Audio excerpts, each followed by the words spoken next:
शिवसेना उभाटा गटाचे पक्षप्रमुख उद्धव ठाकरे जनसंवाद यात्रा काढत आहेत। आज शिर्डी लोकसभा मतदारसंघाच्या दौऱ्यावर आहेत।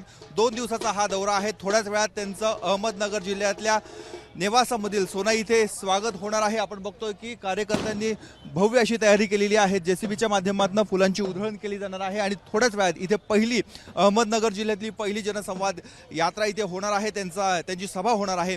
यानंतर श्रीरामपूर इथे सभा होईल आणि त्याचबरोबर राहाता या तालुक्यामध्ये देखील सभा होणार आहे। उद्याच्या दिवशी म्हणजे 14 तारखेला पुन्हा एकदा कोपरगाव, संगमनेर, अकोले या 3 तालुक्यामध्ये सभा होणार आहे। त्यामुळे एकूणच शिवसेना उभाटा गट आता न्यायालयाच्या निर्णयानंतर, अध्यक्षांच्या निर्णयानंतर पुन्हा एकदा नव्या जोमाने तयारीला लागल्याचं बघायला मिळतं आहे आणि मोठ्या संख्येने इथे कार्यकर्त्यांची गर्दी देखील जमा झालेली आहे। मुळात शिर्डी लोकसभा मतदारसंघ हा कोणाकडे जावा यावरून उभाटा गटामध्ये वाद आहे।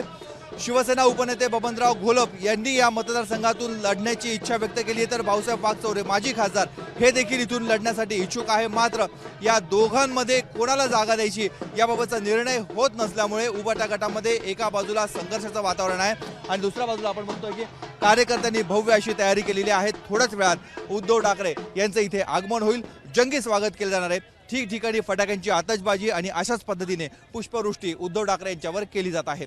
कॅमेरामॅन किरण कटारेसह मुकुल कुलकर्णी, एबीपी माझा, सोनई, नेवासा। एबीपी माझा, उघडा डोळे बघा नीट।